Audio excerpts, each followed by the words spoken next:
الحمد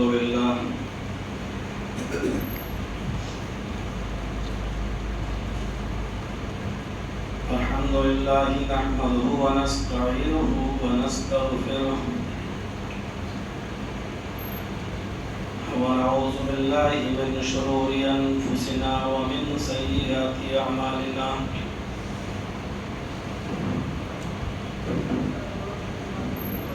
من يهده الله فلا مضل له ومن يضلله فلا هادي له وأشهد أن لا إله إلا الله وحده لا شريك له وأشهد أن محمدا عبده ورسوله أما بعد فإن خير الحديث كتاب الله وخير الهدي هدي محمد صلى الله عليه وسلم وشر الأمور محدثاتها وكل محدثة بدعة وكل بدعة ضلالة وكل ضلالة في النار.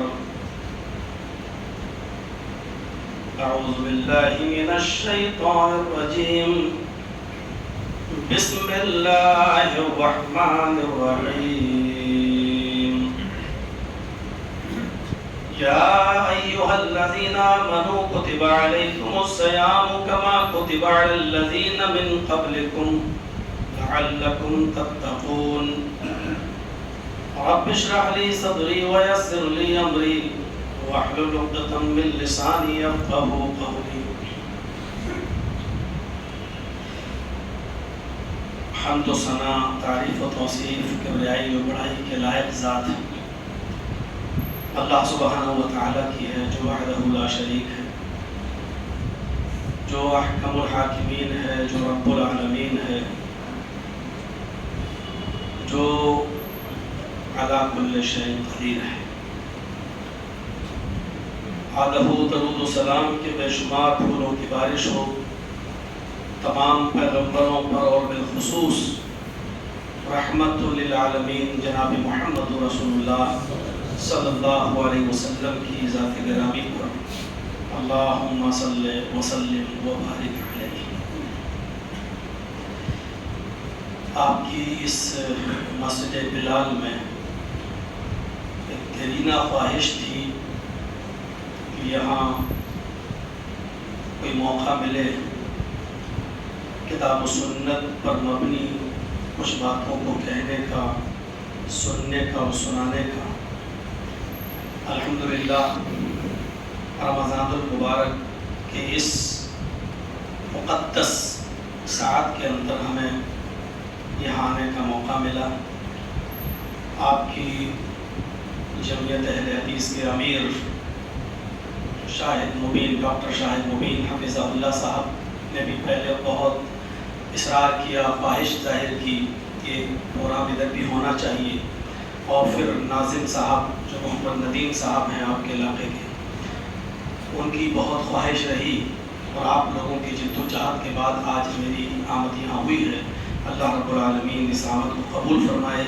سننے اور سنانے کا جو موقع مل رہا ہے، اللہ رب العالمین جو بات بھی زبان سے نکلے وہ حق ہو، اور کہنے والے اور سننے والوں سبھی کو عمل کی پوری پوری توفیق عطا فرمائے. یہ مقدس مہینہ جس کی نبی اکرم صلی اللہ علیہ وسلم بشارت شعبان کے مہینے سے ہی دینا شروع کر دیا کرتے تھے، اور جس کے بارے میں اکسانا آپ شعبان کے مہینے سے ہی شروع کر دیا کرتے تھے. اور کبھی کبھی کہا کرتے تھے کہ لوگوں تمہارے اوپر بہت جلدی ایک ایسا مہینہ سایہ فگن ہونے والا ہے کہ جس مہینے کی ایک نیکی 10 گنا نہیں بلکہ 70 گنا اور اس سے بھی زیادہ بڑھا دی جاتی ہے.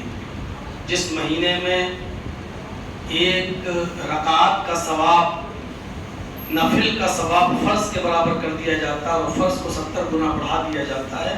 اس مہینے کے بارے میں اکسانا اور اس کی اہمیت و فضیلت کو نبی اکرم صلی اللہ علیہ وسلم شعبان کے مہینے سے ہی بتانا شروع کر دیا کرتے تھے۔ ہمیں اس مہینے کی اہمیت کا اندازہ لگانا چاہیے، سوچنا بھی چاہیے۔ قرآن کریم کی جو آیت میں نے آپ کے سامنے پڑھی ہے، میں اس کو دوبارہ پڑھتا ہوں تاکہ بات کو سمجھنے اور سمجھانے میں آسانی ہو سکے۔ اللہ رب العالمین نے روزے کا مقصد بتایا ہے۔ یا ایھا الذین آمنوا کتب علیکم الصیام کما کتب علی الذین من قبلکم لعلکم تتقون۔ پہلے تو یہ بتایا ہے کہ روزہ تمہارے اوپر فرض ہے، اور یہاں فرض کی جگہ پر کتبہ کا لفظ استعمال ہوا ہے۔ اہل علم حضرات اچھی طریقے سے جانتے ہیں کہ جب کتبہ کا صیغہ اعلیٰ آتا ہے تو فرضیت کے اندر مزید تاکید پیدا ہو جاتی ہے۔ کتب علیکم الصیام، اے ایمان والو تمہارے اوپر رمضان کے روزے فرض کر دیے گئے ہیں، لکھ دیے گئے ہیں، جو کسی بھی قیمت پر کاٹے نہیں جا سکتے ہیں۔ نماز بھی فرض ہے، پانچوں وقت کی، روزہ بھی فرض ہے۔ نماز اور روزے کی فرضیت میں فرق اتنا ہے، نماز بھی کسی بھی حال میں معاف نہیں ہے اور روزہ بھی کسی بھی حال میں معاف نہیں ہے۔ رخصتی ہے وہ ایک الگ چیز ہے، آپ کو رخصت دے دی جائے وہ ایک الگ چیز ہے، لیکن معافی نہیں ہے۔ فَإِن كَانَ مِنْكُمْ مَرِيضًا أَوْ عَلَى سَفَرٍ فَعِدَّةٌ مِنْ أَيَّامٍ أُخَرَ، اگر آپ کوئی شخص بیمار ہے یا سفر میں ہے تو وہ روزے کی گنتی بعد میں پوری کر لے، بعد میں یعنی روزہ چھوڑ دے لیکن بعد میں اس کو پورا کرنا پڑے گا، رکھنا پڑے گا، معاف نہیں ہے، رخصتی ہے۔ عورتوں کے اوپر، ہماری خواتین کے اوپر، اسلامی ماں بہنوں کے اوپر کبھی کبھی ایسی کنڈیشن آ جاتی ہے کہ وہ جیسے رمضان کا مہینہ چل رہا ہے اور ان کو پیریڈ شروع ہو گیا، تو ایسی کنڈیشن میں وہ نماز بھی چھوڑیں گی اور روزہ بھی چھوڑیں گی۔ لیکن آپ یہاں اندازہ لگائیے کہ وہ نماز جو مومنوں سے کسی بھی صورت میں اور کسی بھی شکل میں معاف نہیں ہے، وہی نماز ان مخصوص ایام کے اندر عورتوں کے اوپر سے بالکل معاف کر دی گئی۔ اگر آپ کا کڈنیپ بھی ہو جائے، چند لوگ آپ کو پکڑ کر درخت سے باندھ کر مارنا اور پیڑنا بھی شروع کر دیں، اور ایسی صورت میں بھی اگر آپ سے نماز کا وقت ہو جائے، آپ کے پاس آ جائے، تو ایسی صورت میں بھی نماز آپ کے اوپر معاف نہیں ہے۔ جنگیں ہوا کرتی تھیں، اللہ کے رسول صلی اللہ علیہ وسلم ان جنگوں میں بھی نماز پڑھا کرتے تھے۔ یہ الگ بات ہے کہ ایک گروہ نماز پڑھتا تھا اور دوسرا گروہ جنگ میں مصروف رہتا تھا، پھر پہلا گروہ جنگ سے نماز سے فارغ ہوتا تھا، یہ جنگ کا مورچہ سنبھال لیا کرتا تھا، اور دوسرا گروہ پھر نماز پڑھا کرتا تھا۔ لیکن نماز ایسی کنڈیشن میں بھی معاف نہیں ہے۔ کسی نے آپ کو باندھ دیا ہے، ہاتھ پیر بندھے ہوئے ہیں، قبلے کی طرف چہرہ نہیں ہے، تو آپ کا چہرہ جس طرف ہے اس طرف رک کر کے نماز پڑھنا ہے، لیکن پڑھنا ہے۔ ہاتھ پیر بندھے ہوئے ہیں، دل سے نیت کرنا ہے لیکن نماز پڑھنا ہے۔ وضو کی اجازت نہیں دی جا رہی ہے، دل سے نیت سے وضو کرنا ہے لیکن نماز پڑھنا ہے۔ کسی بھی کنڈیشن میں معاف نہیں ہے، لیکن ان مخصوص ایام میں عورتیں، ہماری خواتین جن مخصوص ایام سے گزرتی ہیں، ان ایام کے اندر جتنے دن بھی ان کو یہ پیریڈ آئے گا اتنے دن کی نماز ان کے اوپر سے بالکل معاف ہے۔ لیکن روزہ ایک ایسا رکن ہے اسلام کا کہ یہ روزہ بھی ان کے اوپر سے رخصت تو ہے لیکن بعد میں یہ اس کو پورا کریں گی، روزہ معاف نہیں ہے۔ یہاں سے آپ اندازہ لگا سکتے ہیں کہ نماز کی فرضیت میں اور روزے کی فرضیت میں کیا فرق ہے۔ اسی کے لیے کتبہ کا لفظ آیا ہے، یا ایھا الذین آمنوا کتب علیکم الصیام، اے ایمانوں والو، اے مسلمانوں، تمہارے اوپر رمضان کے روزے فرض کر دیے گئے ہیں، کما کتب علی الذین من قبلکم، جیسا کہ تم سے پہلے کے لوگوں پر فرض کیے گئے تھے۔ یہ ایک عجیب مسئلہ ہے، صرف مسلمانوں پر یہ روزے فرض نہیں ہیں، پہلے جتنی بھی امتیں اس دنیا میں آئیں اور جتنے بھی مذاہب آج بھی زندہ ہیں، ان تمام مذاہب کے اندر آج بھی روزے کا ثبوت ہے۔ یہ الگ بات ہے کہ کسی کے یہاں مہینے میں 1 دن ہے، کسی کے یہاں ہفتے میں 1 دن ہے، کسی کے یہاں ہفتے میں 2 دن ہے، کسی کے یہاں مہینے پورے سال میں 1 مہینہ ہے، لیکن روزہ معاف نہیں. کسی میں ایسا نہیں ہے کوئی مذہب جس کے اندر روزہ نہ ہو. ہر مذہب کے اندر روزے کا ثبوت آج بھی موجود ہے.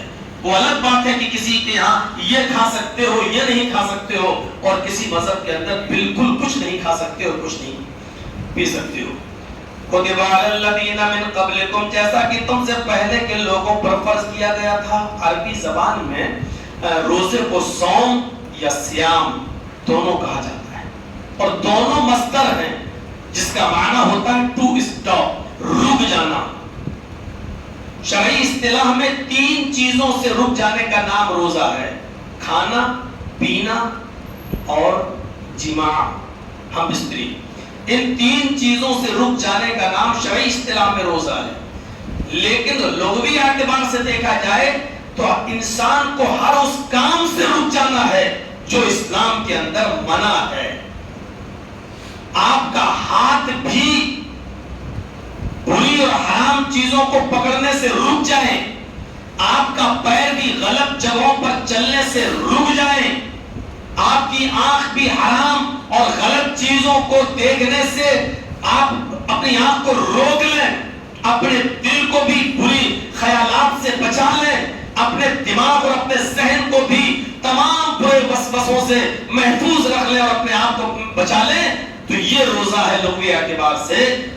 جب تک یہ نہیں ہے ہمارے اندر، ہم یہ یاد رکھیں کہ ہمارے روزے کے اندر نقص اور ہمارے روزے کے اندر کمی ہے. اپنے ہاتھوں کو، پیروں کو، دل کو، دماغ کو، آنکھوں کو، ہر چیز کو ہمیں گناہوں سے اور حرام چیزوں سے روکنا ہے. اس چیز کا نام ہے روزہ. رمضان رمز سے مشتق ہے. عربی زبان کے اندر رمز کے معنی ہوتے ہیں جلانا، عربی زبان کے اندر رمز کے معنی ہوتے ہیں جھلسانا، عربی زبان کے اندر رمز کے معنی ہوتے ہیں برباد کرنا.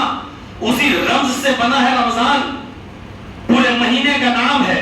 یہ مہینے کا نام رمضان اس لیے پڑا کیونکہ اس مہینے میں آدمی نیکیاں کر کے اپنے گناہوں کو جلاتا ہے، اپنے گناہوں کو برباد کرتا ہے، اپنے گناہوں کو مٹاتا ہے. اس لیے اس مہینے کا نام ہے رمضان. گناہوں کو مٹانے کا مہینہ، گناہوں کو برباد کرنے کا مہینہ، گناہوں کو ختم کرنے کا مہینہ، اپنے آپ کو گناہوں سے روکنے کا مہینہ اور نیکیوں کے کاموں میں آگے بڑھ جانے کا مہینہ. ہر صبح کے وقت میں آدھی رات کی گزر جانے کے بعد فرشتہ پہلے آسمان پر آتا ہے اور پکار کر کہتا ہے یا باغی الخیر اقبل و یا باغی الشر اقصر.